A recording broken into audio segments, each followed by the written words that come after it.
Great. Good morning, everyone. Thank you so much for joining us for this webinar on pathways for scaling electric mobility in India. I think we have close to 50 participants right now, and I assume we will be joined by a few more in the next few minutes. But as we are at 11:03 a.m. Indian Standard Time, we will just get started. So the government of India has been promoting electric mobility as a pathway for transport decarbonization, and this began with the National Electric Mobility Mission Plan in 2013. Now, over the last decade, demand-side support measures to increase EV adoption have been provided through the FAME schemes and through various state EV policies. The most recent PM E-Drive scheme brings this total support to over 20,000 crores on the demand side just from the central government. Now, on the other hand, supply side measures as well to promote investments in EV and EV component manufacturing have also come up in the form of PLI schemes, which are worth a total of INR 44,000 crores, as well as various other capital incentives and concessional access to land that's been offered by states to attract firms. In 2024, all of this policy push has resulted in EV adoption in India reaching about 7%. And our goal is 30% by 2030. It's therefore necessary to accelerate the e-mobility adoption in a manner that's fiscally efficient for the public sector and provides investment certainty for the private sector. Regulations that can accelerate the uptake of clean mobility can be an effective complement to the incentives that have been provided so far. So this webinar aims to understand those diverse pathways and mechanisms that can be used and the perspectives of different stakeholders, be they from government, research experts, and industry, in the role that supply-side regulatory mechanisms can play for accelerating e-mobility uptake in India. We're joined today by an eminent panel of speakers, some of whom are already with us and some of whom will be joining us shortly to provide their expert opinions on this subject. This webinar will be co-moderated by Dr. Aditya Ramji, the director of the Global South Clean Transportation Center at the University of California, Davis, and by myself. I'm Chaitanya Kanuri, the Associate Director of Electric Mobility at WRI India. This webinar is being organized by UC Davis, the Smart Freight Center, and WRI India jointly. And to kick us off, we have two short presentations that will set the stage for our conversation and provide some analysis on the potential efficacy of supply-side regulatory mechanisms for transport decarbonization. I invite Ms. Ananya Das Banerjee, the lead and research head of the India program in the Global South Clean Transportation Center at UC Davis, to give the first presentation. Over to you, Ananya. Thanks, Chaitanya.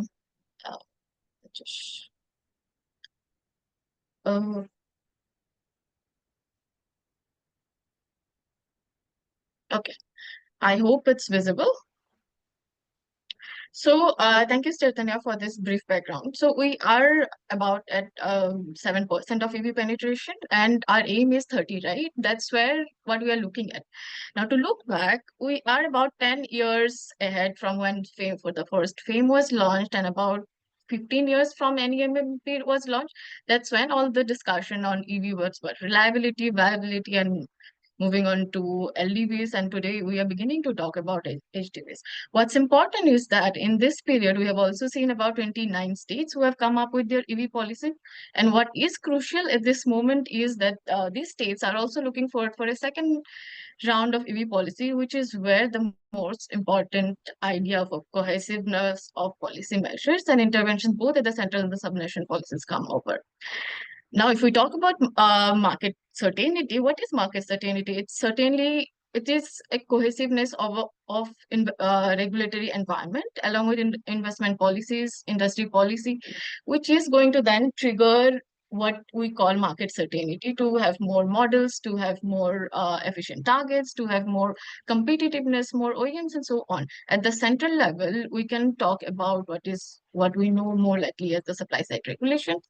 At the subnational level, we can talk about what we can call about our innovative tax mechanisms, which can help us to reduce targets.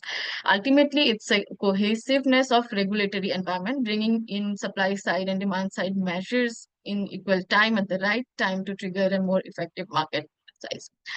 Now, if we look at the global landscape and if we look at a scenario without regulations, we are talking about something at 170 gram CO2 per kilometer, which is about a double than what the larger automotive market target says. And if we look at the cumulative target that the industry policy has, now we are talking about somewhere between reducing anti-fuel economy to about 98 to 84 gram, which is also what India's LDV draft LDV targets look at. At the same time, when we talk about the state policies, we have modeled some of the numbers which suggest every 2% or so increase in innovative tax mechanism to tax the ICE vehicle could help the government support a long-term EV transition. What is also interesting in this phase is annually every state government does target to achieve a certain EV penetration, but at the financial sustainable side, it is a challenge. But when we introduce innovative taxation measure, it could support and offset the amount that the state would require to offset this transition at the subnational level. Now, moving on to LDVs to HDVs, we have seen how discussions have changed over time from smaller vehicles to bigger vehicles. Interestingly, multiple studies, including one of ours, we suggest that cost competitiveness in this large vehicle segment can be achieved sooner in different market conditions. Talking about all the policy interventions that we have, we also model the scenario looking at a subnational government, which is Telangana in this case, which is where we stack these policy interventions on top of each other.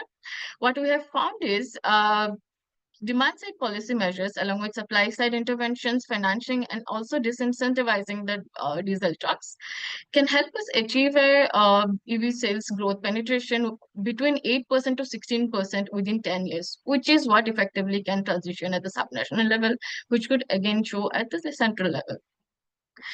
On the from a central government perspective, what we are talking about is modeling fuel economy regulations. Here we have tried to compare what ambitious growth scenario and sales target looks like.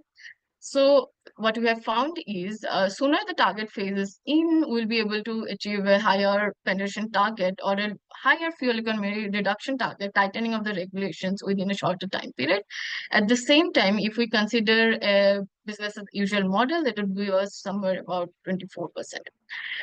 Now, the end of the discussion is all about market certainty, right? It's about getting right investment policies, getting right tech risk sharing mechanisms, getting the right regulations in place at the right time.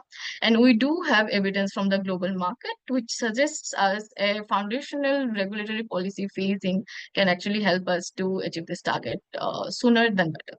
Thank you.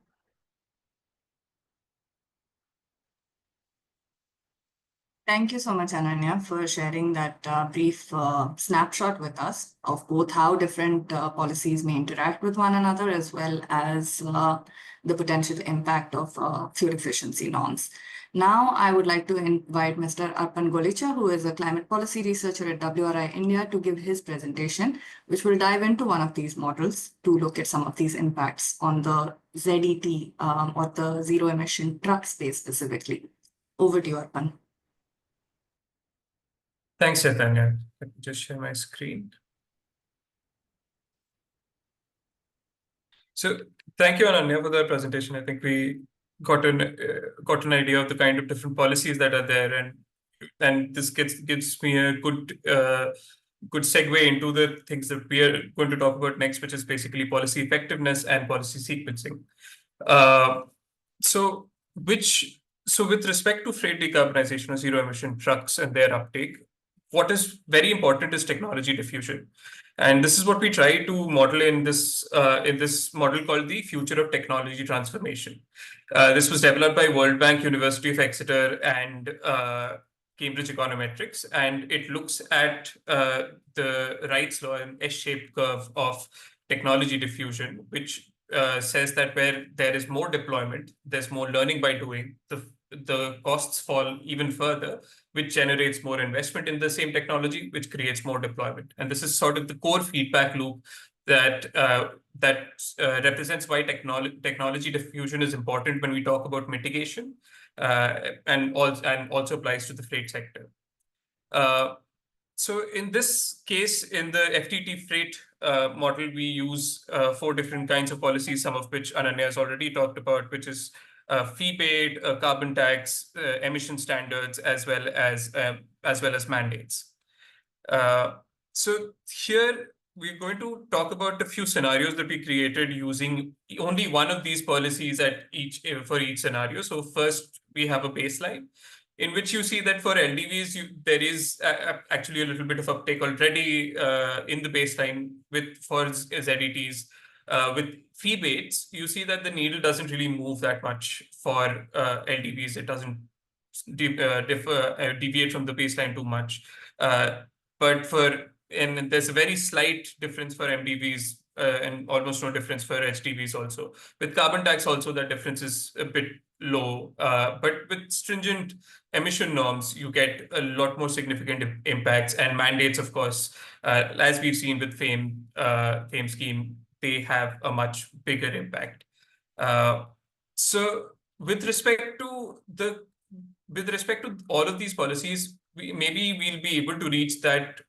Maybe with mandates and stringent emission norms, we'll be able to reach the 30% target by 2025. But we also need other policies to actually come together to be able to completely decarbonize the freight sector over time. And this is where the policy sequencing part comes in. Like we saw that the carbon tax is not very effective alone. It needs other policies like mandates, like emission norms to actually come in and help the freight sector towards decarbonization.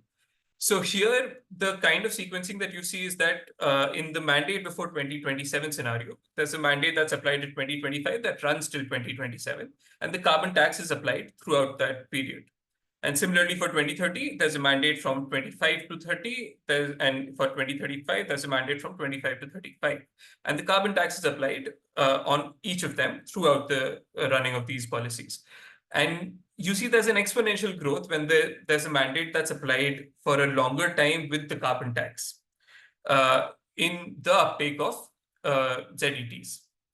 Right. So only one policy is not our answer. We need to look at policy interaction that Ananya talked about. We need to look at supply side and demand side measures to be able to bring them together to lead to ZET uptake.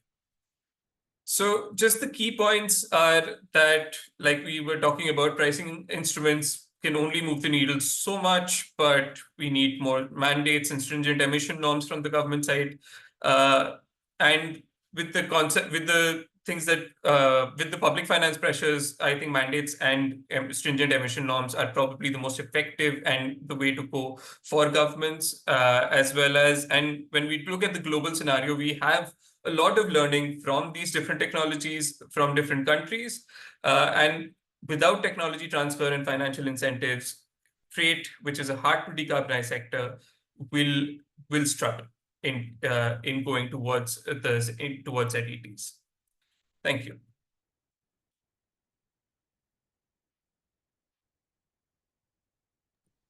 Thanks, Arpan.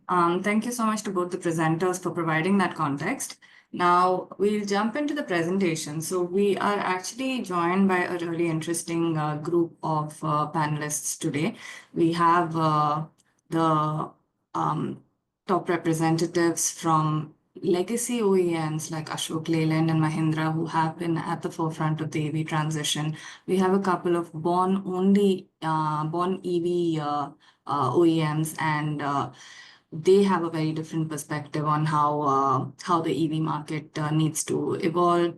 We are also joined by state government representatives from Telangana and Tamil Nadu, and at the same time, we're also looking at talking with or getting insights from public health experts and air quality experts on what this means for the India's urban air quality. So I think we're waiting for a couple of our speakers to join. I wanted to ask if Mr. Thiru Srinivasan, you're available to speak right now. I see you have joined. Yes, yes. Thankfully, I've been able to clear my schedule. Yes, I'm available. Great, great. Thank you so much, Mr. Srinivasan. Thank you so much for joining us. Now, Tamil Nadu has received some of the greatest amount of investments when it comes to EV manufacturing, both from legacy and startup OEMs. Can you briefly highlight Tamil Nadu's vision for electric mobility and how is the state enabling this vision? I think as far as Tamil Nadu is concerned, um, Tamil Nadu got an initial head start with the two-wheeler space, thanks to Ather, and then later with TVS and MPM. All these initial movers. And then recently with chain mobility and many other players, particularly in this two-wheeler sector, also joining with Mahindra doing a lot of the R&D. But one of the major realizations is while we get a lot of the OEMs investing across India, the amount of investments in the tier one, whether it was a motor or battery or a steel manufacturing or electronics, and then tier two and tier three have been lagging. There was a period where Tamil Nadu accounted for 70% of all two-wheelers, electric two-wheelers made in this sold in the country. They were made in Tamil Nadu. Then 80% of the components came from outside. So that is what the focus for Tamil Nadu is to build the strong ecosystem of this complete supply chain, the value chain, and also prepare a lot of human resources to enable this, not only in manufacturing and product development, but also in sales service and things like that. That is where we have been focusing our energies.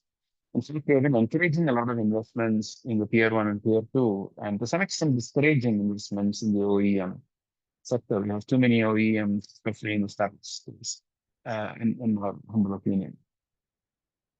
And retrofitting is another area that we've been talking about. Yeah, really done a lot, to be honest.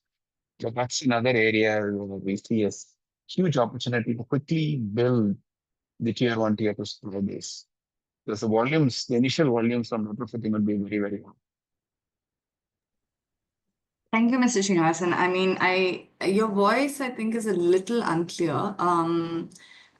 Maybe you could speak a little slower because when you're speaking faster, it is sort of pushing the words together. But what we did understand is that the tier one supply chain is what Tamil Nadu is looking to build up, given that 80% of the EV supply chain has been imported in recent times. And the last thing you said on what the other thing you were focusing on was, could you repeat that just a little? On retrofitting, there are at Right. least 200 million vehicles on the road that could be retrofitted gainfully for the user. There is a significant value in the commercial sector for retrofitting, and even in other people who have reasonably significant amount of vehicle usage. The benefit that we are seeing not only in increasing the EV adoption, but also the volumes, the 200 million, for example, on two-wheelers and three-wheelers, gives us an opportunity to build the supply chain faster. That many motors you need, that many power electronics you need, that much batteries you need very quickly. And so it can accelerate the tier one, tier two, and resources building efforts. Yeah. No, and thank you for bringing that up because that brings me to my follow-up question. So this webinar has been about what is the role of policies and regulations in accelerating the EV transition. Now, when we think about the EV transition, we think traditionally from an adoption point of view, but we also know that for a country like India, the manufacturing point of view is equally important, and states like Tamil Nadu have been illustrating that. So from your perspective, how important have the state and central policies been in creating the domestic market for e-mobility? And secondly, how essential is this domestic market creation for actually attracting investments in the manufacturing side? There are two or three things. At the union government level, the union government has done very smartly moving away from demand side incentives gradually and moving more towards supply side incentives like the PLI scheme that they have launched. What is necessary beyond the PLI schemes, in our opinion, is more support for the MSME sector, the larger part of the MSMEs to start with, and then the smaller part of the MSMEs. And that is where the union government's PLI schemes are limited. They are focused more on the very large investors, which is good, but we need to quickly move towards the next level, next size. Most of the tier one components that I spoke about, including the work that is happening in the software sector that goes into the smart vehicles, they're all in the next level of companies, and there is a need. Even the state policies are mostly geared towards very large investments, large company investments. All the benefits are. So I've been encouraging states, especially Tamil Nadu, since I work very closely with it, to have incentives for the mid-size and small-size companies in the sector, particularly in the tier one, tier two component space, and also incentivize the charging infra. Charging infrastructure is probably the biggest opportunity to incentivize demand side right now. Most of the people today are hesitating to buy vehicles, not because the price is a problem anymore. The prices have dropped significantly. They are comparable with the IC engines and getting to be comparable with the IC engines, thanks to battery price reductions and other benefits. But it's because we don't have enough charging infrastructure in place. In fact, there have been several meetings that Tamil Nadu government has had to try to fix this. Tamil Nadu has been struggling with EV adoption. And so there's a lot of focus on the charging infra side. And there we may need to create demand incentives on the charging infra and then supply side incentives. And that's what we're working on. Great. Thank you so much, Mr. Srinivasan. We will come back to you in a little bit. But now I'd like to hand over to Aditya to bring in the industry perspective. Thank you, Chaitanya. And good morning to everybody. We have a few of our industry panelists here in the room. We have Pamela from Mahindra, Alok from Ashok Leyland, and Vivek and Amit as well from our startups. Pamela, maybe I'll start with you just partly because Mahindra is my alma mater, and it's probably an easier point for me to begin. But one question. Firstly, congratulations on some very successful model launches in the light duty space in the last few months. But you've obviously seen through this interesting conversations in India now over the past few months on the light duty fuel efficiency side, which I think there is no doubt that as a foundational regulation, it will play a very important role in driving that market adoption in the light duty space. I'm curious to know how you see the impact of this regulation going forward. We've obviously had debates between planning for a 5-year phase and then a 2 5-year phase, and then there are also obviously other jurisdictions that are equally large manufacturers, just like India and the US and the EU and others, who are doing very similar policy responses to drive the market. And then I'd be curious, in extension to that, how you see the role of a similar policy foundation or framework in the medium and heavy duty space. And I ask you this also because as a company, you've got fairly large exposure in both the light duty passenger vehicle segment, but also in the commercial vehicle segment. So Aditya, thanks first of all WRI for inviting me for this panel discussion. And the question that you have posed to me is, what is the impact going to be on the fuel economy standards if notified for medium duty and heavy duty?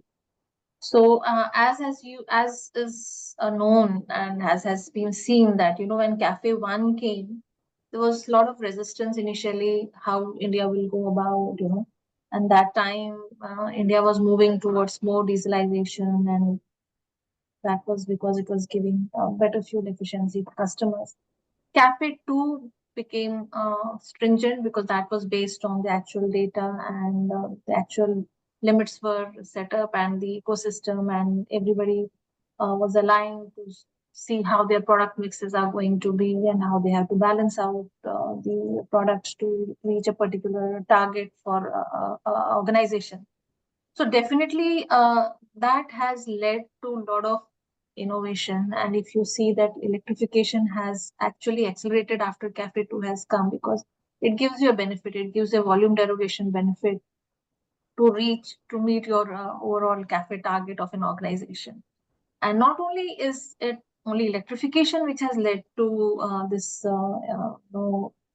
change, also you are seeing that a lot of efficiency improvement measures, lightweighting of vehicles have also brought in major changes through technology interventions to reach those target levels. And I'm sure that similar interventions for medium duty and heavy duty will also reap benefits of fuel efficiency improvement.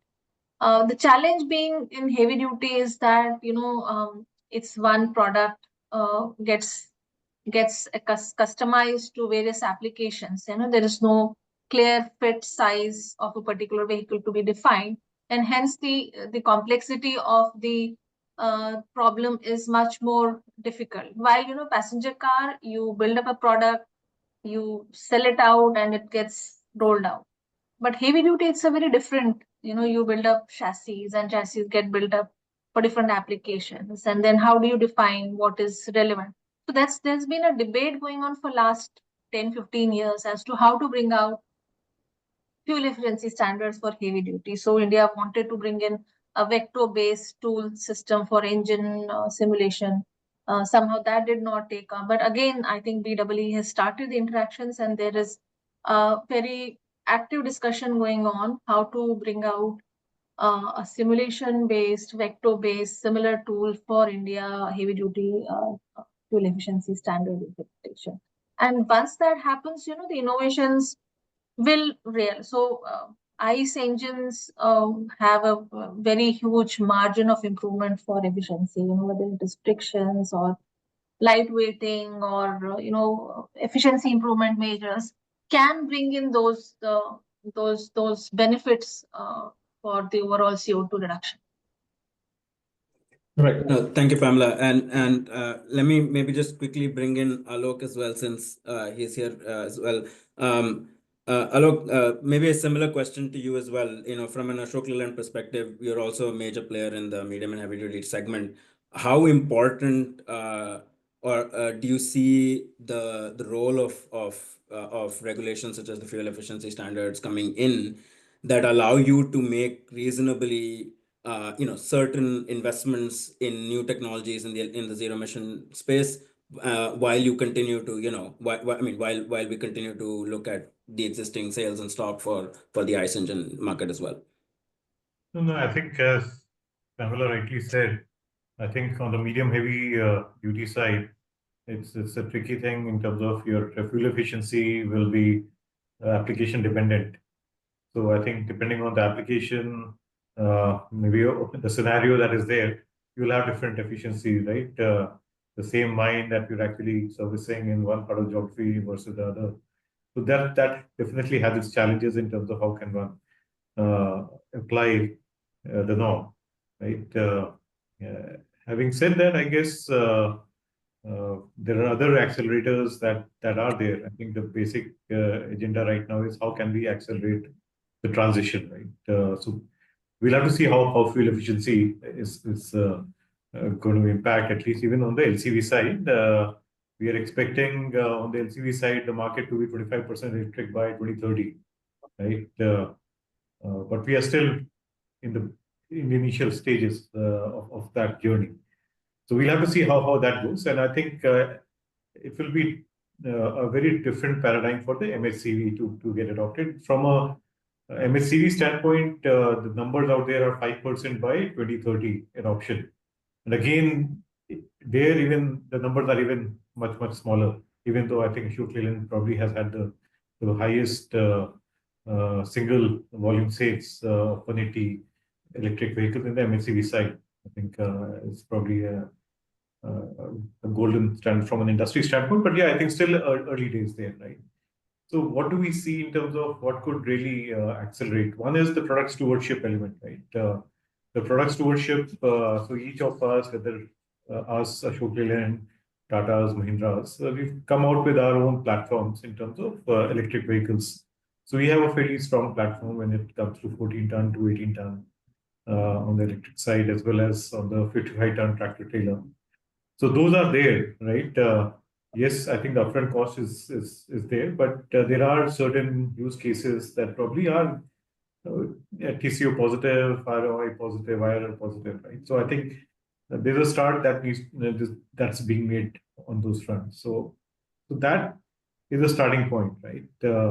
But I think previous panelists also talked about the fact that we need to have infra in place, right? We are in discussion with multiple players, our ecosystem. But if you really see on the MHCV side, how many charging stations are there right now? Out of the 25,000 pan India, I think less than 10 are probably around 9 or something that are there right now on the ground. Right? So I think that will have to really step up in terms of, Charge Zone and others are probably saying that they have 50 plus to be added.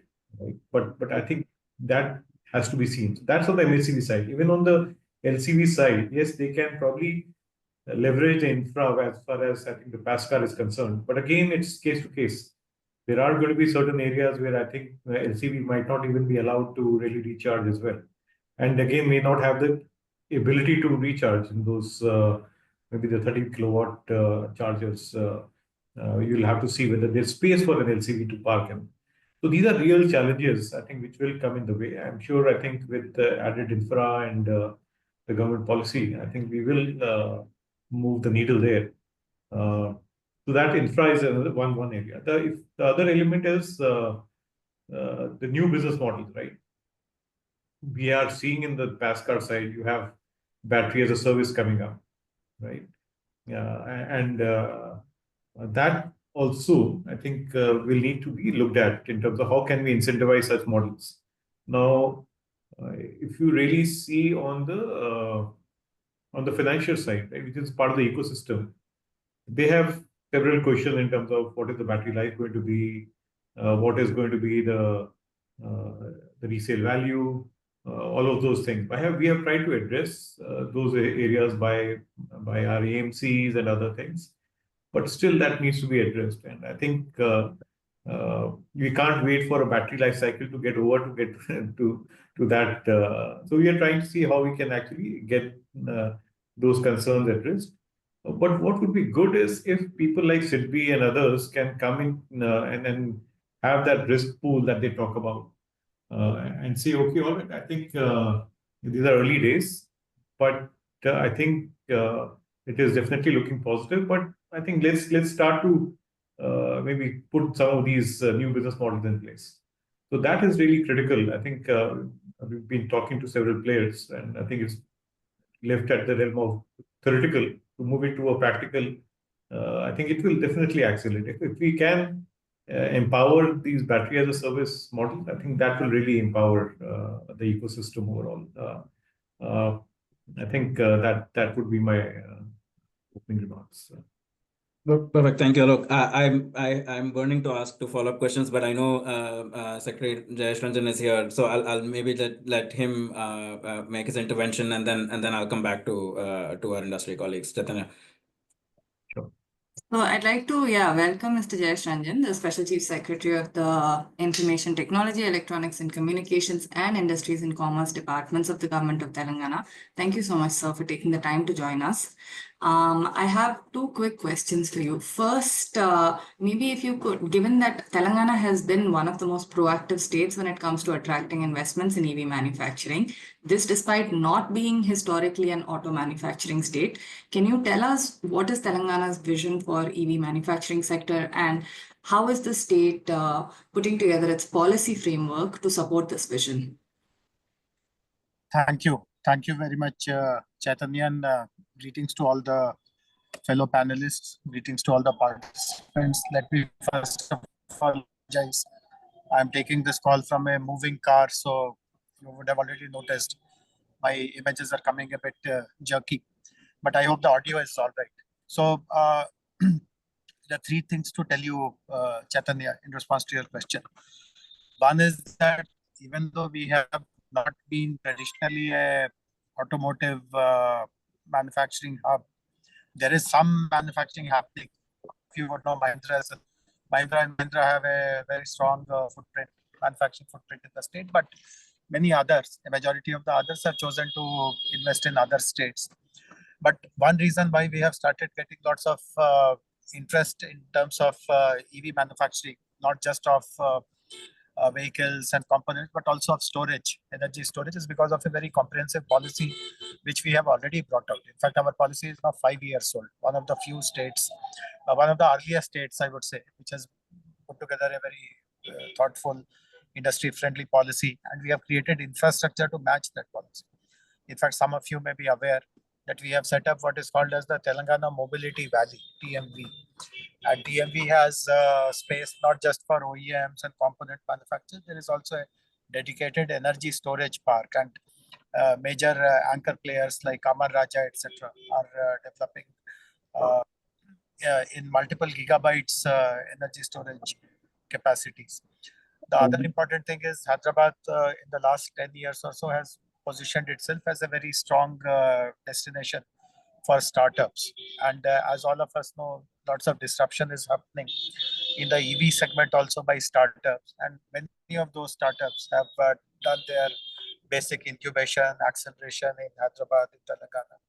And subsequently, when they were ready to develop a commercial product and go take it to the market, all that has happened here. So many electric two-wheelers today or fleet vehicles today started as a startup initiative.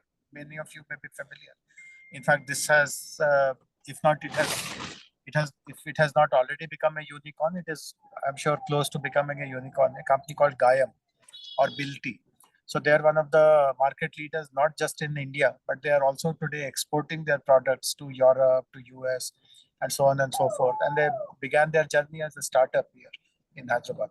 So that is also one benefit that we are reaping. Many of them are in energy storage, in recycling, in battery swapping, in new generation advanced chemistry technologies, and so on and so forth. And the other important thing is that, this sector is maturing rapidly, but unfortunately skilling is not keeping pace with the demands of this sector. So as a part of our TMB initiative, we have also been very successful in creating dedicated courses in leading academic institutions. So in 4 academic institutions, NIT Warangal, BITS Hyderabad, IIT Hyderabad, and IIIT Hyderabad, with the help of industry, we have been able to start EV related courses, including cybersecurity for electric vehicles, mechatronics, and so on and so forth. And some of these leading companies, see, many of you would be aware that Hyderabad is also a very important ER&D center for auto sector, engineering R&D. Companies like Hyundai, Bosch, ZF, and many others have set up R&D facilities. They're also expanding quite rapidly. So some of these companies have joined hands, and they are setting up these courses in a kind of a industry-driven PPP model courses of skilling with the help of these premier academic institutions. So our initial results have been very, very positive. The the two-wheeler EV penetration WRI is amongst the highest in the country. Fleet electrification is also happening rapidly. Heavy vehicles also, we have decided to take up a kind of a pilot. The charging infrastructure is expanding at a very, very rapid pace. And I already mentioned, some of you might have already read about it. So it's not a secret anymore, but I can mention it upfront that in a matter of a few months, maybe, we are going to announce a major Chinese player's entry to India through Hyderabad. And so storage, I already mentioned, quite a few players have set up storage facilities, recycling facilities, and R&D innovation is happening at a never before seen pace. So since we have ticked all the boxes, we are very confident that the goal, the other last important thing to share with you is that some of you would be knowing, in our state, there has been a change of government. For the first 10 years, there was one government, and about a year and a half ago, a new government has taken office. this government is very keen to have a very well-defined net zero target. And we have done some back of the envelope calculation. The net zero target is appearing towards 2050. So in 25 years period, we may become net zero. And obviously, mobility will play a very important role in meeting our net zero goal. So government has taken some very strong decisions. For example, in Hyderabad city, we have 3,000 RTC buses. It has been decided not to even phase them out, but in one go replace all 3,000 with electric buses. Similarly, those of you who have been to Hyderabad would recall that auto rickshaws are an important means of public transport. So again, a new important decision has been taken that all new auto rickshaws which come into the streets, they will all be compulsorily electric. And within a matter of 2 years, all the existing diesel and petrol auto rickshaws will also be retrofitted, or they will be just scrapped.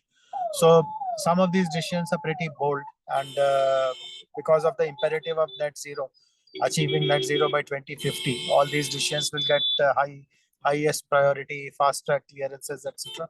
And using this whole of the government approach, we hope that Telangana will become a role model state when it comes to promoting sustainable mobility. Thank you so much, sir. Actually, we did have a follow-up question on market creation for ensuring that EV manufacturing also thrives. But I think you've already spoken to some of the measures that Telangana at their level is taking to ensure that there's a lot of EV adoption as well as having emphasized the importance of, I think what you're saying are bold measures to have targets, to have certain timelines by which we foresee a fully electric future for specific segments and all. So that's really helpful. We will come back to you if you have time in some time. But thank you for now. Can I ask a follow-up question to Jayesh sir? Just 30 seconds, if you allow. I'm Vivek. Sure, Vivek, go ahead. Jayesh sir, thanks for the wonderful insights. My name is Vivek Dhawan. I represent Omega CK Mobility. We are a born electric company, and we manufacture the L3, L5 category of three-wheelers, which is both for moving people as well as for moving goods, right? So I think we have already made considerable progress in covering the state of Telangana. So I will just take this opportunity to request you. I think the city of Hyderabad, so the good part is there are no L3 vehicles allowed, but still I think there are restrictions on the L5 vehicles also, because I think the government is reconsidering a release of permits, right? So that will actually help us to cover the city also more efficiently. So this is just one request since you are here. So I thought I will take this opportunity to bring that point to your notice. Certainly, Vivekji. So we are always open to understanding the ground realities from the eyes of the industry partners. In fact, very recently, Mahindra's also gave us a feedback that some of the permits have been blocked. I mean, some people have applied for permits, but they have not taken them forward, and they have blocked permits and all. So this feedback came to us at a very timely manner, and we have acted upon it. So the fact that L5 vehicles can be allowed if these permits conditions can be relaxed is a valuable feedback for me. I'll ask my colleagues to get more information from you. My director for automotive will get in touch with you, and we'll act upon it. So rest assured. Thank you, sir. Thank you so much. Thank you, Chetan. Thank you. Thank you. Back to you, Aditya, for I think actually taking forward some of the points that Mr. Jayesh said on the exports aspect and all of that. So back to you. Absolutely. Thank you. I used to think webinars are informational, but if they can be problem solvers, then even better. Alok and Pamela, maybe just very quickly to follow up on your earlier comments, and then I want to bring in Amit and Vivek as well. But you talked about the importance of the regulation. So we're not denying that it's important, help move the market in the right direction. You also talked about these ambitions of moving the market to, let's say 5%, but in the next 5 years for heavy duty, or 20% in the N1 or close to N2 segments. We're still a little long way from getting there, from where we are in the next, and it's not a long time. We're talking less than 5 years already now, because we're halfway into 2025. let me flip this the other way around, right? Even at 5% and even at 20%, there is still a 95% and an 80% ICE market, enough for everybody to play in. What is needed for you as industry leaders to have certainty for the investment that you're putting in, right? I mean, even as let's look at it from the business side, even as investors, you also want certainty for the money and the capital you're putting in into creating these EV products and supply chains. So is this 5% and 20% or somewhere in that range, is that sufficient volume for you to justify that investment that you're going to put in the next few years? If you need more, then what are we lacking today to put in place so that you have the confidence to raise that capital and bring it in and put it in the market, and so that we can move from, talk to action in some ways? I'll stop there, but I would just be curious to hear from you. I mean, in terms of, in the spirit of let's talk business. So shall I go ahead or? Absolutely, Pamela, please. Yeah. So I think Aditya, you rightly pointed out that what is it that is required to achieve the targets of higher EV penetration. Definitely one very important aspect is policy consistency. If there are policies which are not consistent, that really impacts the decision of investment.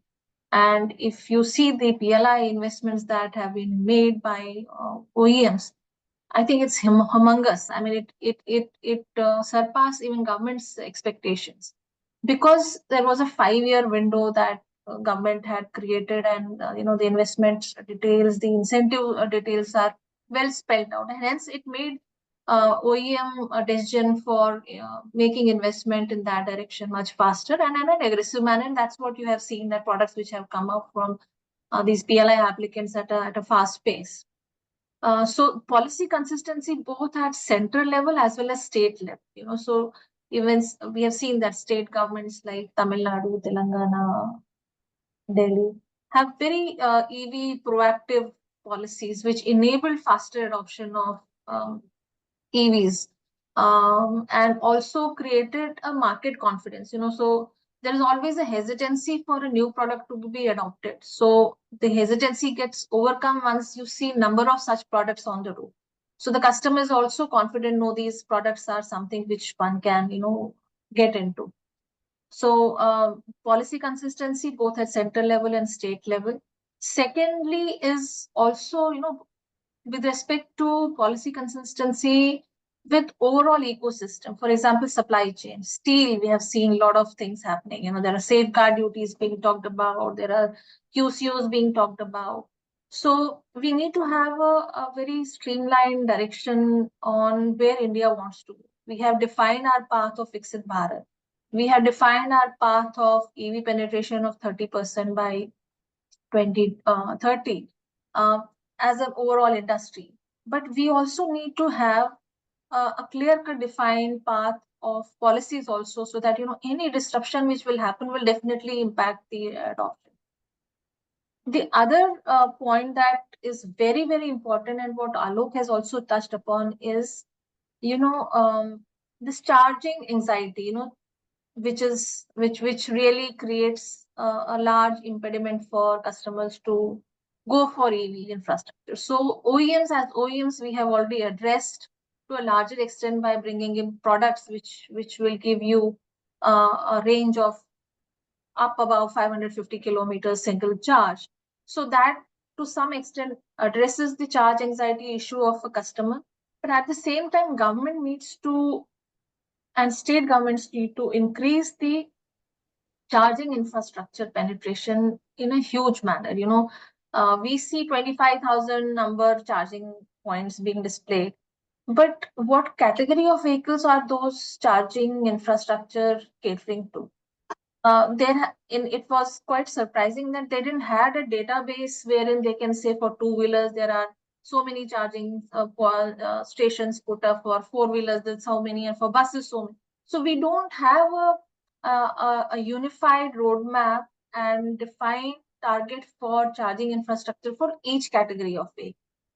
The other important issue which can help resolving the issue of EVs is, bringing all these charging infrastructure or platforms on a one single platform. For example, you see UPI has become so convenient that people can make digital payment from anywhere to anywhere.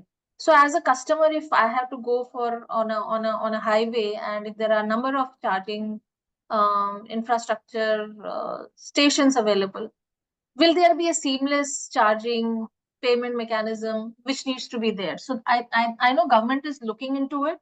That's something which will really help faster adoption of EVs. The other thing is supply chain consistency.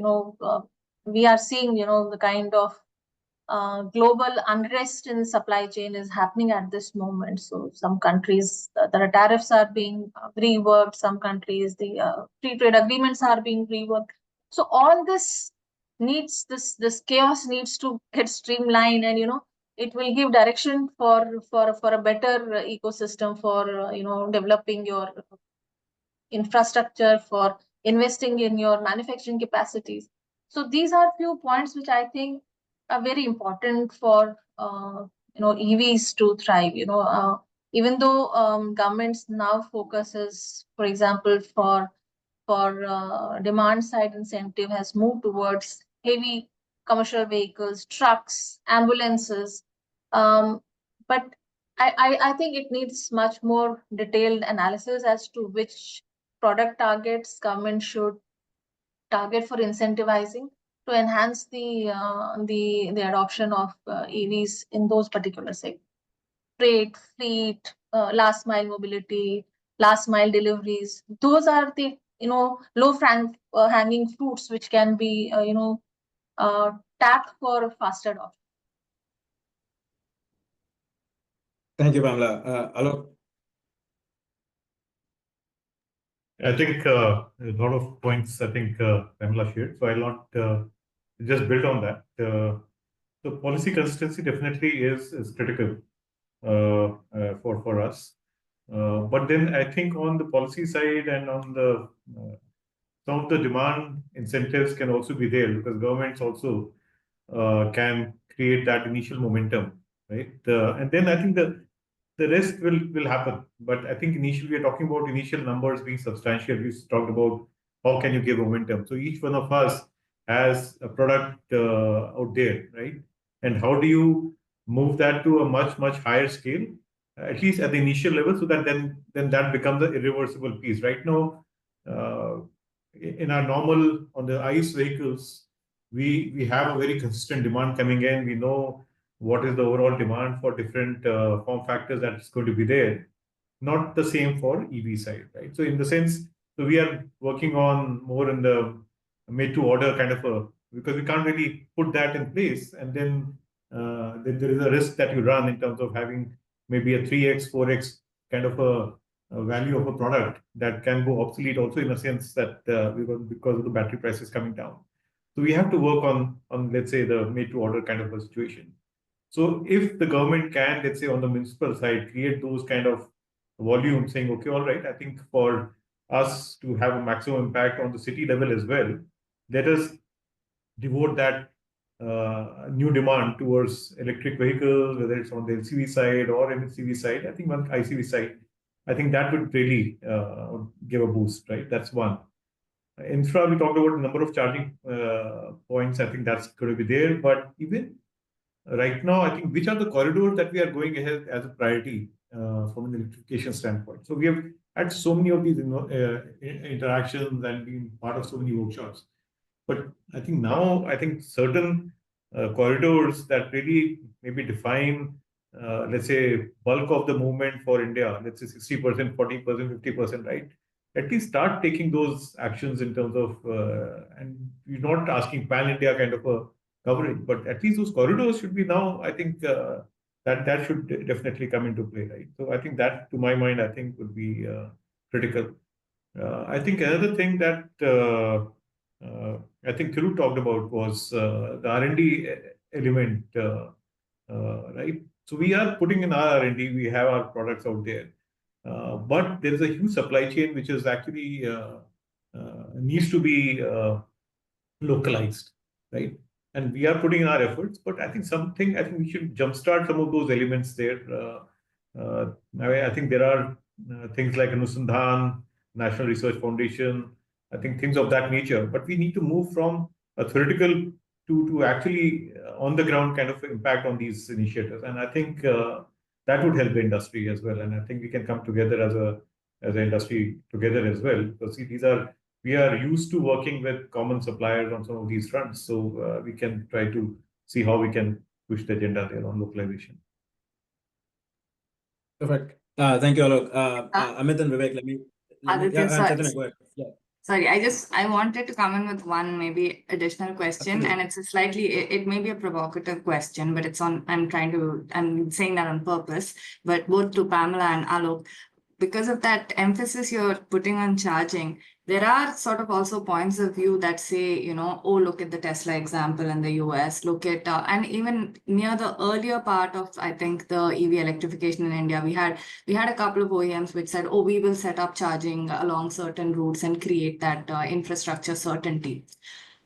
I also understand it's not necessarily fair to put as a burden on one OEM, and I can see that there is a strong role for government to play. But how do you answer that there is a big role for OEMs to play as well when it comes to infrastructure?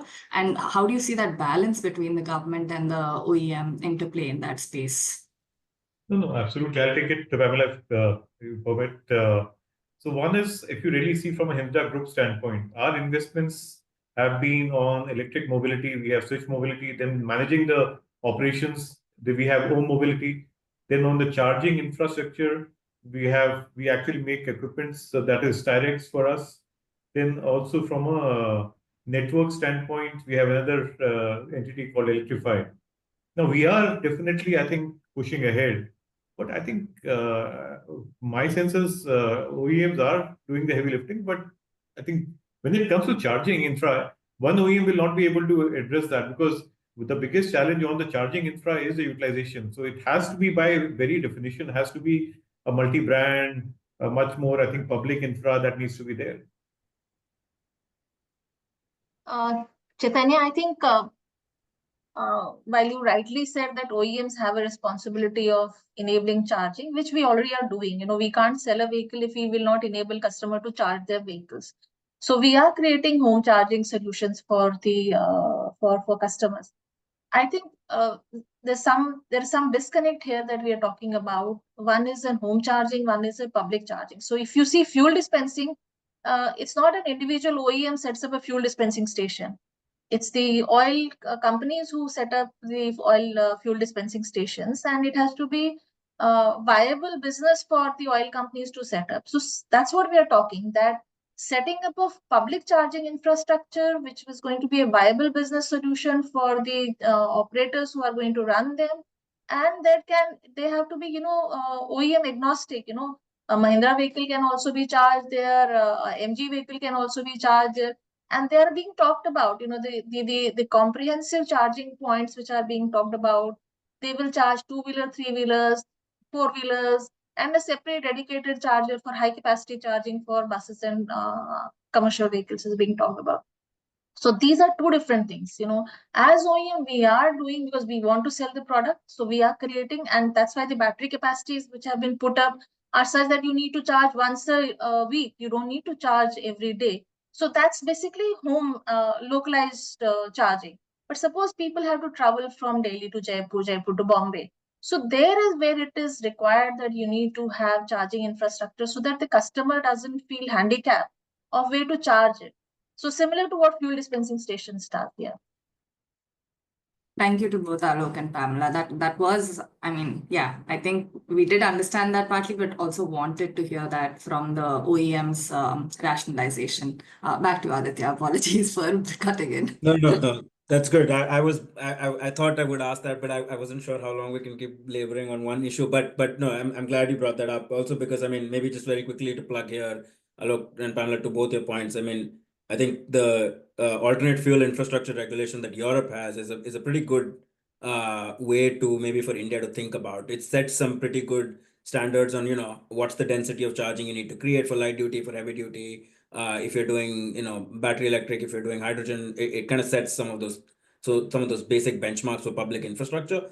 I think that kind of thing also then helps drive, investments out, I mean, in the larger ecosystem outside of the OEMs, even from energy and utility companies, to kind of help create that infrastructure. So point well taken. Amit and Vivek, let me bring you in here. You're both born EV companies, but operating in segments, or at least in predominantly in segments that we've often for a long time talked about as the easiest to electrify, and the segments that should ideally be leapfrogging from 0 to 100 pretty quickly. Vivek, maybe let me just ask you first, since I see you're already unmuted. But from OSK's standpoint, you have a pretty wide portfolio on the three-wheeler side, on the two-wheeler side, and then slowly kind of building into the N1 light commercial vehicle segment. Where do you see the market growing from an India standpoint?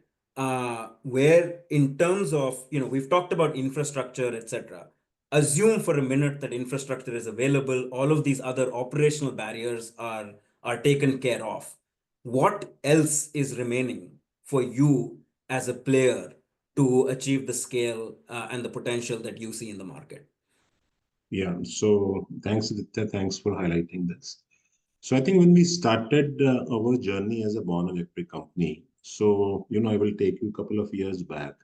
So we even did not have, a single battery which can actually run a L5 category of three-wheeler, right? We used to actually put the smaller batteries in parallel to run the show, right?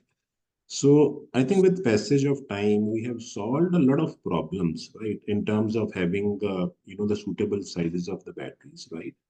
In terms of getting into all the use cases where actually we can offer, the fast charging, the ultra fast charging of 15 minutes, the battery swapping. So we have done everything. And this is how, the three-wheeler market has evolved. But still, as you rightly said, so what is not there, right? So there are a couple of things which are still not there, and which actually need to be, expedited on a very, very urgent basis. I think first and the foremost, if you look at the L5 segment, right? So, the government has been reducing subsidy, right, in a phased manner.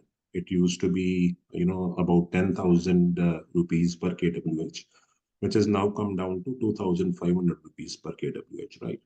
And that also within a span of 1 year, right?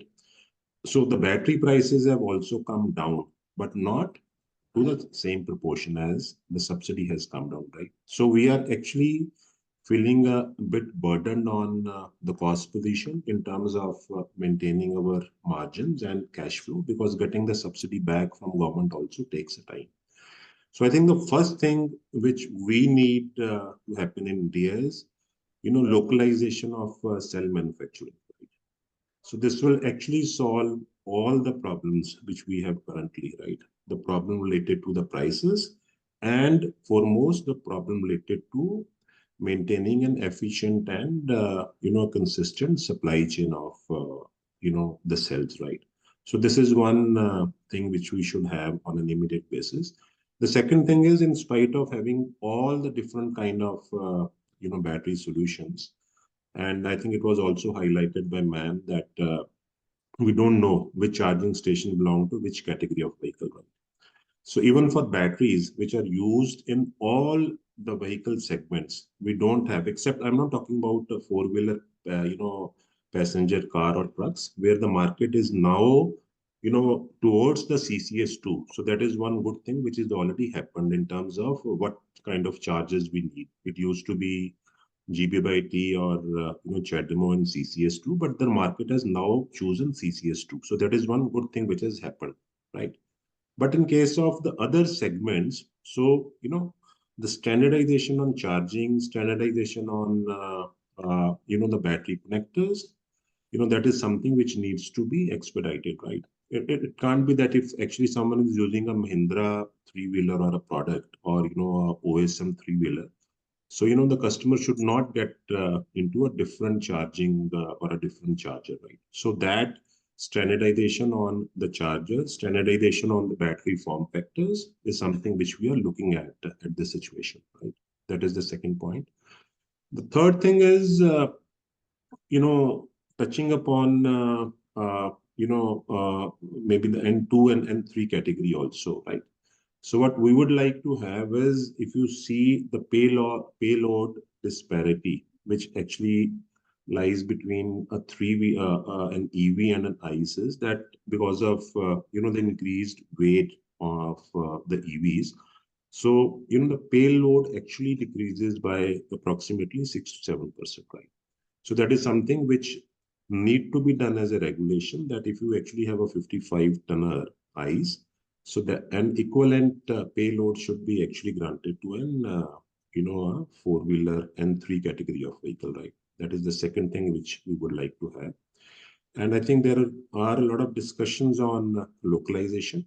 So localization in the higher category of vehicles will not happen on an immediate basis. I think we need a phased manufacturing plan from the government, maybe between 1.5 to 2 years, where actually we can bring a lot of localization in different components to the extent of 80 to 90%. We still await, and this is applicable across all the segment of vehicles, a comprehensive policy from government in terms of bringing a circular economy around this segment, right? So we have a lot of startups who have come up to support us. The good part is now we are disposing of these batteries, because the batteries have started coming back to us after 5-6 years. So the disposal is environmental friendly, but I think we are still not getting the right commercials for giving away our batteries, right? So that is something which need to be done, since we have reached a reasonable level of maturity in the EV segment. That is what would be my take on your answer.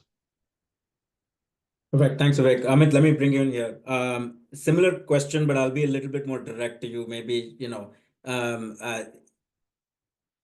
we need to scale the market. There's no doubt. There is potential. Is subsidy the challenge, or is it time that we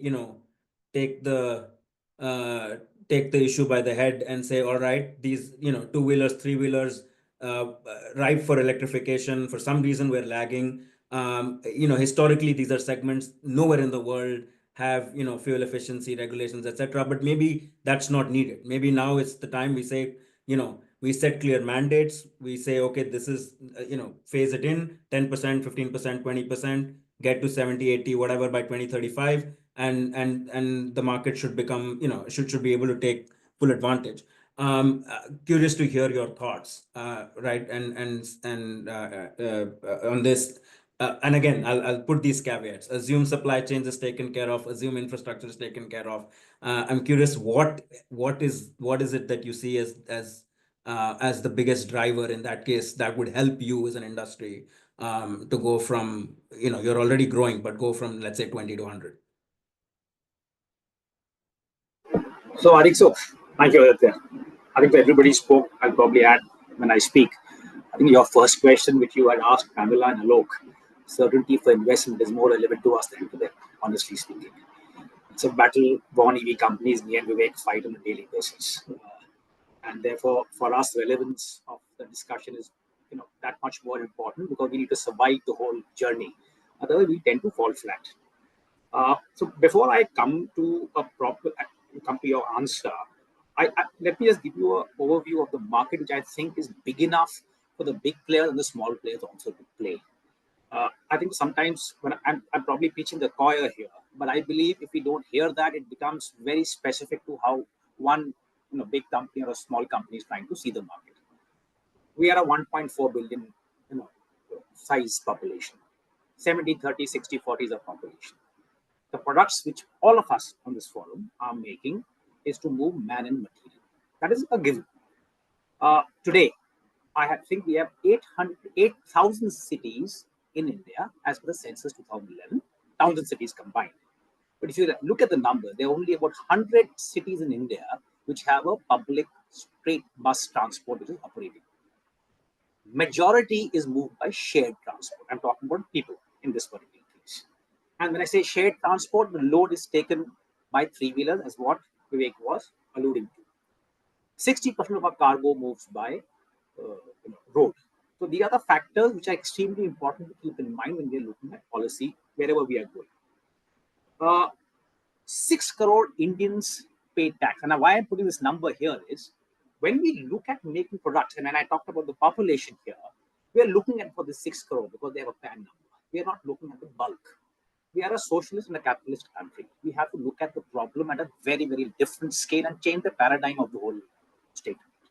And this whole exercise, therefore, ensures that there's enough and more on the table for everybody to chew. It cannot be left to minors. And when I'll end my statement, probably I'll allude where I'm coming from. So one point which I found very interesting, which Arpan mentioned, we want adoption to happen at a much faster pace for a company of such as us. And I completely agree, mandate is the way to go if I am the one who's deciding it. One thing, because I think so this has a flavor of sustainability.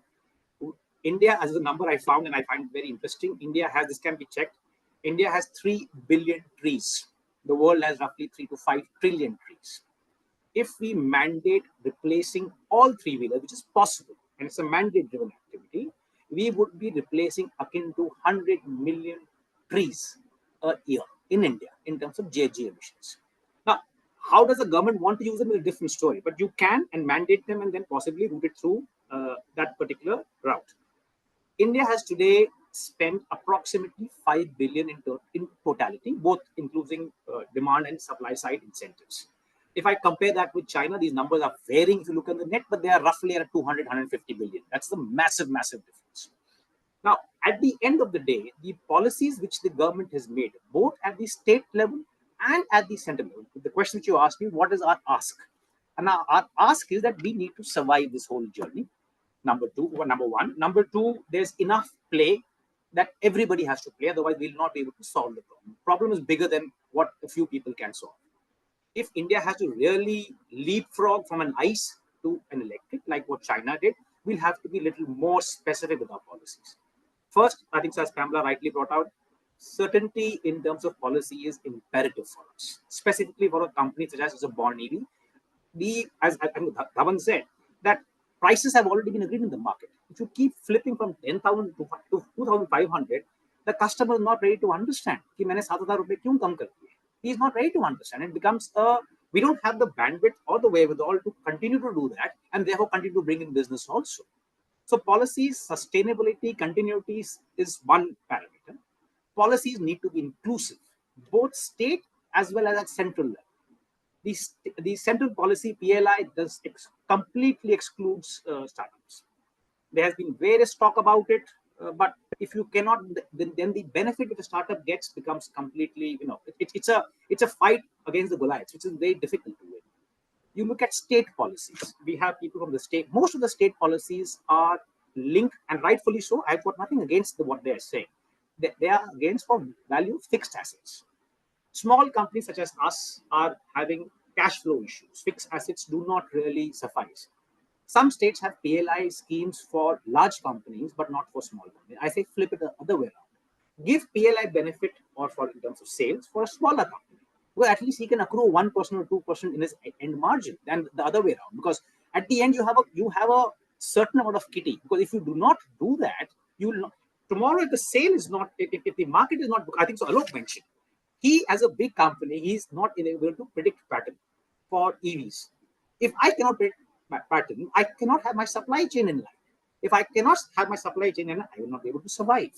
So that is a second suggestion wherein we look at policies a little differently. We look at them a little more inclusively. China is a prime example. Third suggestion would be use NIF a little more creatively. When I say a little more creatively is use them to even foster resilience. We have examples in China wherein, state government-led investor companies have ensured that, which are companies are going towards bankruptcy are held up. We are not doing that. We are letting the market decide. Effectively, what will happen over a period of time is the legacy companies will survive. A few the startups make. In India, classical cases, there are only two which are currently really kicking and starting. I'm nothing against OSM right now, but that's a fact on the ground. But if you look at China, on the flip side, you have plenty of companies which have made a dent and have gone global. I don't want to take the company's names here, but that's a fact. And hence, a approach which has to be seen, the glass has to change. And it cannot really, remain purely from the point of view of how does the city A work. It has to be a little more holistic, and hence the reference to how India is and how India stands. I don't know if I really answered your question, but these are expectations which we looked at. And in addition to what Alok said, charging infrastructure, I think those are problems which need to be solved. I'm not saying they are not, but little more at a 30,000 foot level, it requires a little different approach to the whole problem. Convergence, for example, has to allow startups to be able to bid. We cannot play the cost game, honestly speaking. We don't have the value. Okay. So there has to be a way. We had proposed this. Golf has a wonderful method. Golf says have a handicap. You have a method to clear the company and then give a handicap to it. And then therefore the playing field becomes level. There are multiple ways. Finance is a problem. I didn't speak about finance. Put it on the priority sector, specifically the 3 EV sector. I believe Vivek will be having a problem. Most of our customers have a CIBIL score less than 450. No bank wants to touch them. What do you do? Hence, I don't know, I put too many questions, but I think the government can play a role and therefore allow a nice competitive place so as to be able to generate that kind of a competition and make India a stronger hub than what we are today. No, thanks for that, Amit. Just let me take that last sentence of yours and just ask you and Vivek one very quick question and your 30-second thoughts on this. Few of us recently were kind of around Southeast Asia, Africa, etc. One of India's biggest export plays in the auto industry has been 2 and 3 wheeler exports to see these neighboring developing country markets. Now, what was most interesting was some of our largest markets where we have historically exported IC engine 2 and 3 wheelers are now putting in place explicit bans on import of IC engine 2 and 3 wheelers. In the last 7 months, I was in Kenya in December and Nigeria.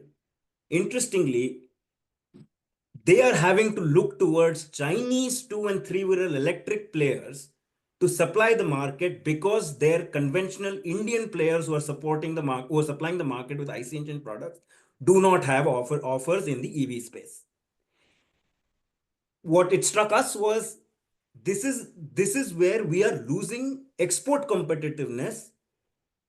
And in some ways, because our own domestic market scale is not growing at that rapid rate, that does provide us very strong base of volumes and competitiveness to be also play in the global market. So let me ask you this.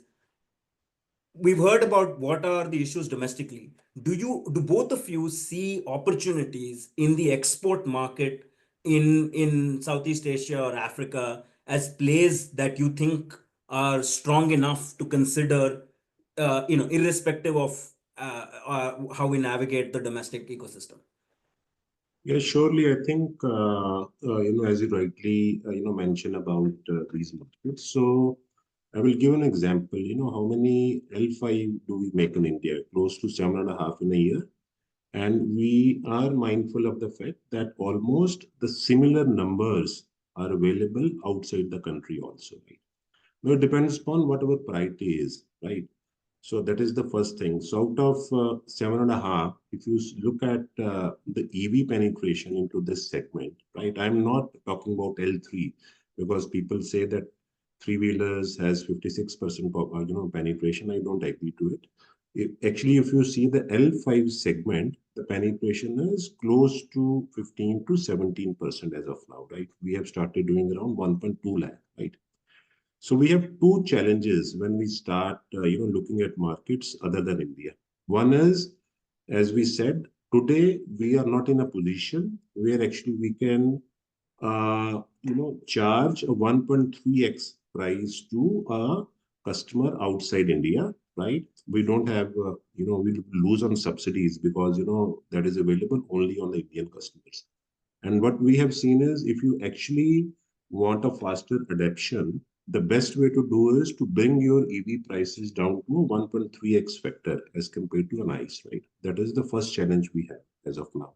So everything depends upon how we are able to bring the prices down of the critical mass, which are batteries, right? That is one.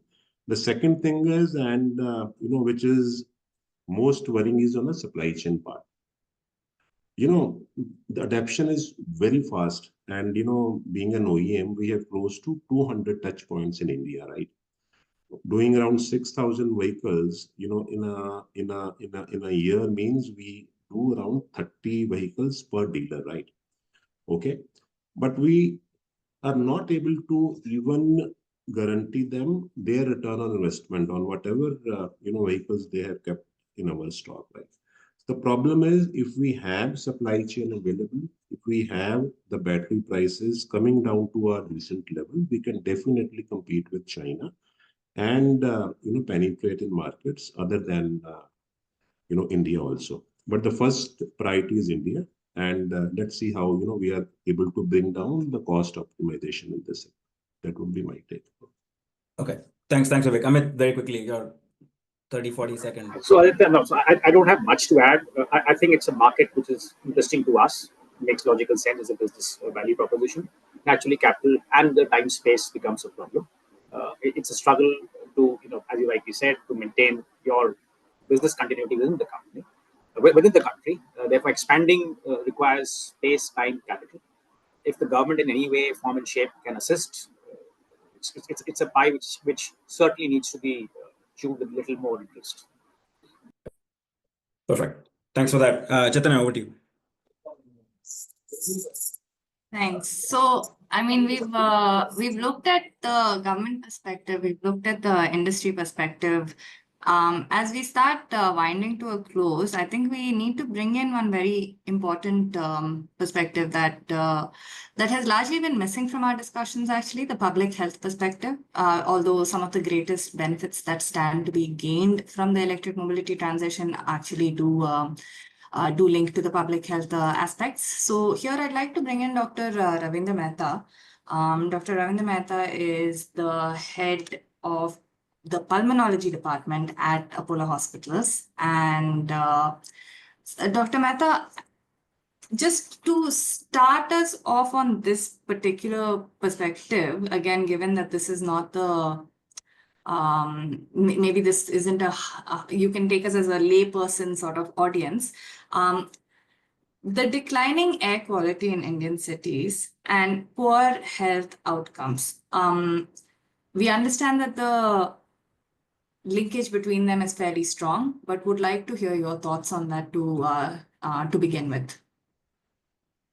Right. So as I was listening to you guys, I mean, it's amazing how we will just give you data to create problems, but the people who are trying to solve the problems are struggling with so many things which came out in the last few minutes as I was listening to Aditya's questions and both Amit and Vivek responding. It was like it's like exasperation coming through the call on what can be done, what needs to be done, but what is not being done with the maximum polite veneer which can be put on that. On the other hand, the slow pandemic goes on. It's pretty bad at this point. And it's been bad all the time. I think unfortunately, a very categorical statement is that the best thing which came for air pollution was COVID. COVID took away air pollution, showed us the miracle of how life can be. Of course, it came with its own other sets of problems, but it was at least transient. So having said that, air pollution, unfortunately, is going across the board, incrementally rising. I had this particular bias that a good economy is directly proportional to air pollution. As the economy went up, people were traveling more, spending more, and totally going back on a rebound sort of platform to try and get back to normal life with total significant disregard for all these aspects. We've seen that, guys know the Bangalore statistics that's come in the newspaper, how our traffic has incrementally increased. Of course, what part of that is EVs is a different discussion and so on. The air pollution juggernaut goes across the spectrum of ages. Pediatric, geriatric, healthy, everyone's getting impacted. The only thing, it's slow. And because we can't measure it, we don't perceive it. It's like diabetes and blood pressure. There's a latency which is there before it's actually recognized. And usually we see these things very right shifted. Secondly, there is no robust way of measuring it. Thirdly, there is no robust way of trying to actually see the disease by disease impact, which is there. And so it's just not given the attention it should be given. But if you look at the horrifying part of it, it's the worst part of it, I think, is the pediatric aspect also. If your kids are actually being brought up in such a environment, when their organs are growing up vulnerable lungs, vulnerable other organs, and you are putting them through absolutely obnoxious levels of air pollution, as is there in some of our metro cities, I think we have a lot of trouble down the line. But like I said, slow poison never really gets the impact of a quick cyanide, so to say. Healthcare impact, tremendous. The lung is exposed to the environment. We actually have data on this also. A year and a half ago, we started to look at this very carefully. So the whole concept in modern science is moving away from core specialty-based impact to multimorbidity. That ultimately the lung is where it enters, but the impact is across the body. Keep in mind, specialties were made for convenience. Specialties, the body doesn't listen to specialties. So respiratory problems, all-time high. We're becoming the asthma capital of the world. And when we talk asthma, it's not only asthma being there as a disease. What other people don't realize, asthma causes exacerbations, hospitalization, takes away quality of life, puts productive people into healthcare settings, takes away the overall productivity of a nation. And ultimately, uncontrolled asthma has got its own repercussions in worsening healthcare and requirement of a large amount of services for all this stuff. Lung disease caused by smoking and pollution is also called COPD. Again, we are in the top 5 right now with not only disease, but also morbidity, hospitalization, and healthcare requirement. And look at the trail you're going to leave. Now, here is where it gets interesting. The exponential problems are that beyond these 2 diseases, they are linked to diabetes, blood pressure, heart disease, and stroke. So you've got nothing left there. And then, of course, you use the C word, cancer. So with all these out there, multimorbidity, entry point is one, exponential increase is the other. It's like a total healthcare disruptive phenomena. It's happening on a daily basis, whether you're awake or you're asleep and so on. And where you're trying to increase your business is the metros, where the concentration of productive people is the metros. And this is where it's rising like never before. So this is where we stand in terms of specific data. I'll just keep it short for the next 1 minute or so. We did this entire thing. We run our own center called Vayu Chest and Sleep Services, where we started a social project to look at the impact on a high impact populations such as traffic policemen and bus workers. Our own data, 2,800 traffic policemen, 29% have got abnormal lung functions right now. More than half of them don't wear masks. We looked at multimorbidity, shifted to bus drivers, the same 26% have abnormal lung functions right now. 80% were diabetics, 15% hypertensive, uncontrolled, obesity is at an all-time high. So if you fix lifestyle diseases, pollution diseases, and then put it in the mix, you're looking at tons of trouble. We're looking at an aging population. We're looking at massive requirements for healthcare. We're looking at focus which is required in this area like never before. And much as we stand proud of our young population, it is not going to serve us very far if 20 years down the line, these people are going to be besotted by all sorts of lifestyle diseases, which we talked about ad nauseum, debated, but did little to actually make a difference with. So this is what's happening right now. And I mentioned pediatric. It actually scares us. Let me put a person. It scares me to see young kids growing up in such an environment. We have no idea what's going to happen in 25, 30 years. So much as we say, age-related diseases, when we hear of cardiac disease and all, we believe in the mind it should come after 60, 70. What if we shift it leftward? What if the trailer is there right now? What if the time to act, as we put in that article, is now as never before? What can we do to ramp all this up? Is fear the only way, or should we actually maturely look at all this? So many questions come up. Sorry if I've exceeded my time over here, but this is coming from the heart, from a person who's seeing it on the ground, who saw the changes in COVID, who was hoping that post-COVID GDPs of countries would go into healthcare. All we saw is arms, arms, and arms. So I hand over back to you. Thanks, Dr. Mehta. No, by no means did you take a lot of time. I think this was incredibly needed, and it's not like we were saying. It's not a exchange that happens enough, and recently you did write an article on this crisis and how stronger regulations like fuel efficiency norms could play a role in starting to ameliorate that today. But that is actually, you are an anomaly that way, in the fact that you're engaging with the transport sector, engaging with some of the challenges that low poor air quality and the contribution of certain sectors to that poor air quality can do, and how to start mitigating that. How do you think we can bring in a stronger public health narrative? How do you think we can bring in some of these costs that you're talking about into the cost benefit analyses that take place when you're talking about how to invest, where to invest in clean mobility? How can we bring in folks like you into this conversation more and have this exchange be more productive? Yeah, ultimately, it's all about, I mean, you guys are really the experts. You spend your lives in this. We come out with data, we come out with the end part of it. We see the right shifted manifestations, and we tell people, don't do this, don't reach here.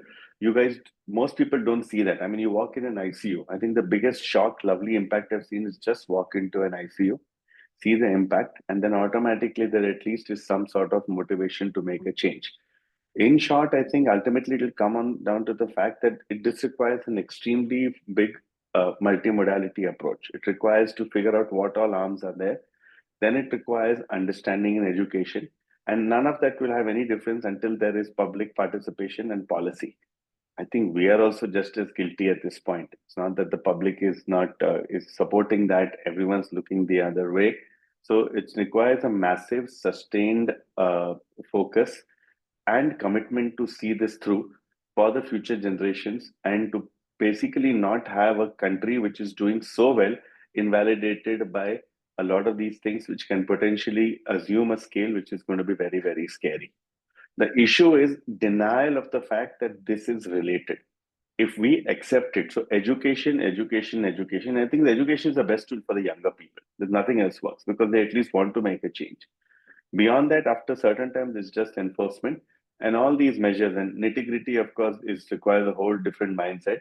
But I think component-wise, figuring out what makes a difference, what is doable, what can be sustained, and what is politically and socially doable is the way to go. From a provider standpoint, we, like I said, the right shifted part. Sometimes fear works, motivation works, education works. All of them can be used as tools. But all of that, if it can be put in an interesting mix, it may make a difference. Concrete answers, Chaitanya, very difficult to give at this point. That's what you guys are working on. But what we have realized, COVID taught us this. I reference a 5-year disease again. Ultimately, concept, education, and policy. Until they got in, and the first time it was a reverse thing. They were asking us what to do, and we saw the change. We saw a change like never before.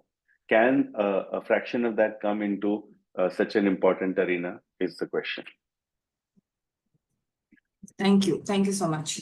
I'd like, before we head to closing remarks, I'd like to just give the stage back once to Mr. Thiru Srinivasan.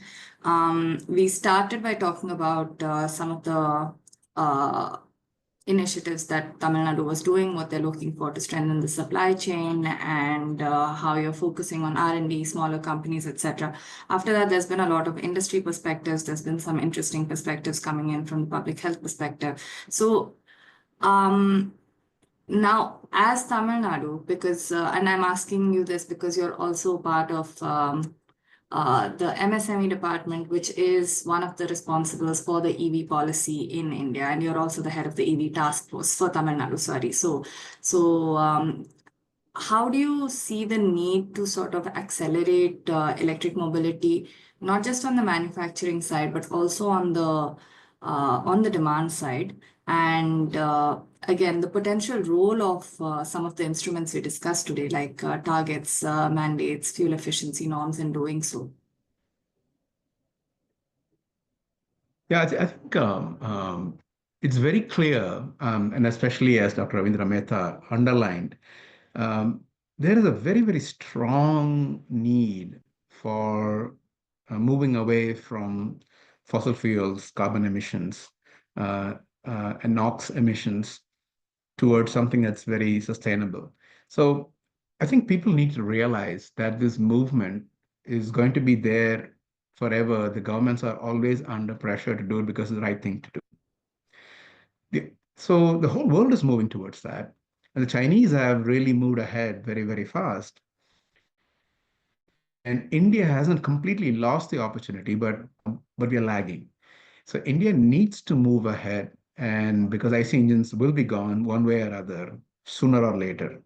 So I think every company, every stakeholder in this has to believe that this is the direction, no more hesitation, and move very strongly in that. And I think I really appreciate some of the comments they were saying that we can work together to build the supply chain. It's not about the OEMs anymore. It's about the charging infrastructure. We need the charging infrastructure to establish very fast. We've been moving very slowly on that as a nation, as even Tamil Nadu as a state. And so we're putting a lot of urgency behind that. We need to build the supply chain, and we need to build a supply chain that is local and it's adapted to Indian needs, not just global needs and also our export needs. But I'd like all the OEMs to work together until a certain amount of the supply chain is done. Just like the government is responsible to build the demand, the supply chain responsibility is also with the OEMs. And today, much of the PLI and everything and all the demand side incentives are coming to the OEMs. How will that flow down to the supply chain aspects? And the government is also doing a lot of work, and Telangana is doing also very good work in this area on building the human resources that is necessary.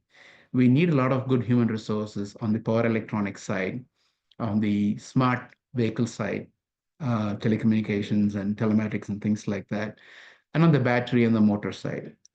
The cost of cells, the kilo per kilowatt hour, the dollar per kilowatt hour had dropped by almost 50% since we started on this journey, or even more.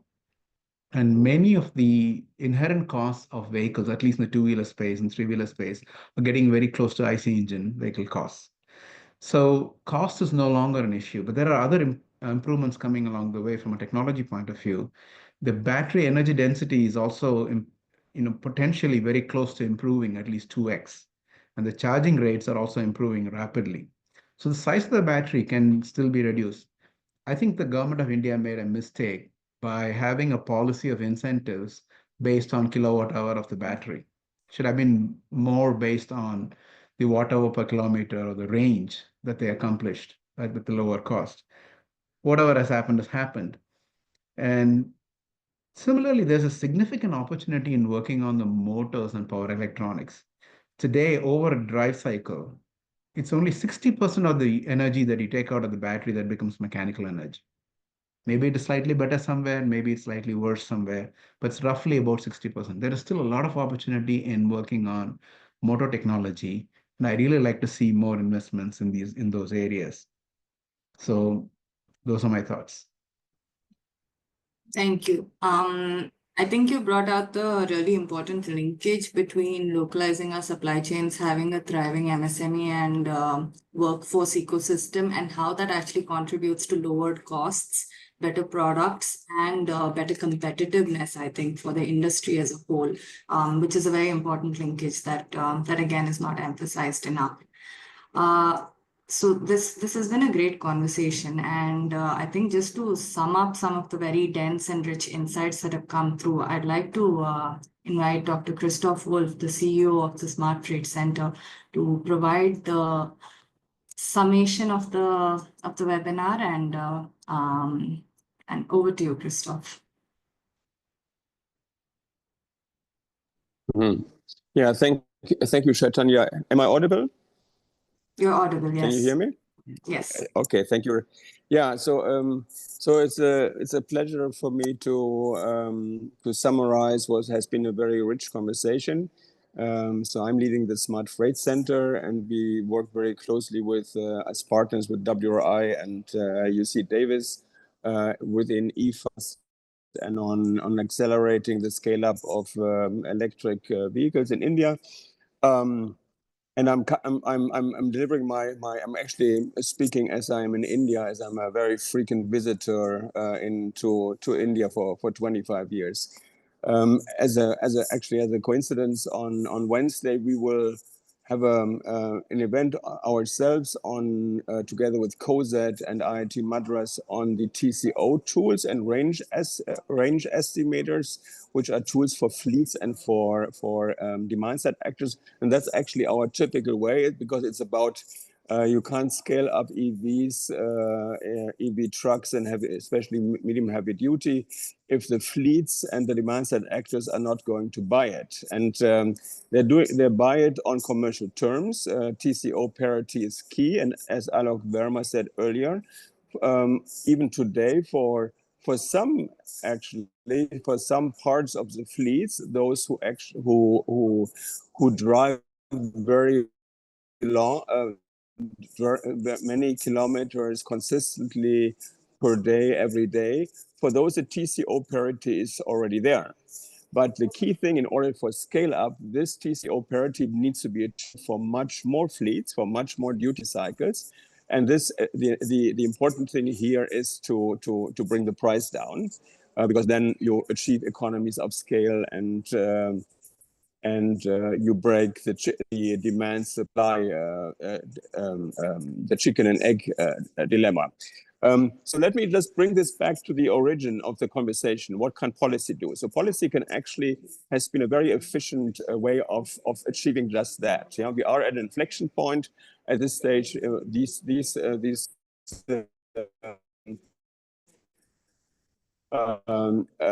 movements, these scale-ups are not happening linearly. They are happening, especially if you compare it also to other markets. We are just at an inflection point. So if we bring prices down a bit more, so then a much bigger market can be accessed, and that is and here, therefore, the original question: can policy and policy consistency between state and federal, can that play a major role? And yes, I would clearly say it can, and that is shown also, like in Europe, where I'm typically working, where a heavy duty CAFE norm and other complementary measures actually are increasing the deployment very rapidly. Now, but we also said, and there were quite a number of contributions, it's not enough. Yeah, so you need all the enabling conditions. Number one, charging infrastructure. Yeah, so without the charging infrastructure in space, and I think there were very good contributions on how to do it. Indeed, in Europe, the OEMs get together in order to make that happen. But there is a room for public infrastructure, and the public infrastructure is a business model of its own. So if there's enough chargers and enough trucks, it will come. Yeah, but it needs maybe needs also some demand and some push. Finance is important. I think Alok Verma said it as well. SITB with risk sharing guarantees can enable small carriers, owner operators, to actually participate. And since more than 70% of the market is smaller operators, this is another enabling condition that needs to be put in place. Yeah. Then localizing supply chains, bringing the battery densities down, all the other very good arguments are there in order to really benefit as a country.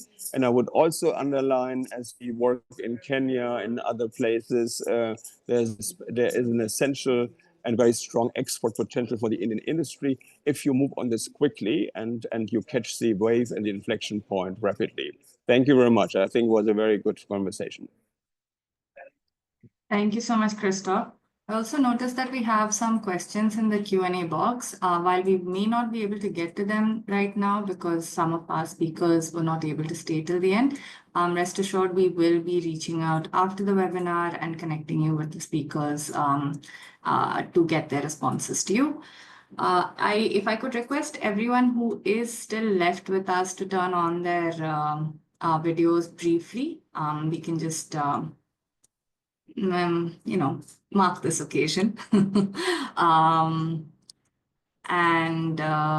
Vivek, are you able to turn on your video? Or maybe you've stepped away.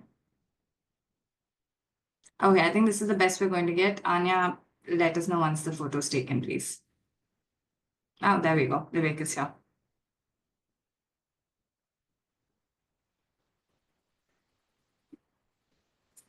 Okay, I assume that's done. All done, yeah. Thanks. Thank you all so much for taking the time, and we'll be speaking with you soon. Thank you, Chaitanya. Thank Thank you. you. Thank you. Thank you. Thank you, Chaitanya. Pleasure meeting you all of you online. Thank you. Thank Likewise. you. Thank you very much. Thank you. Thank you.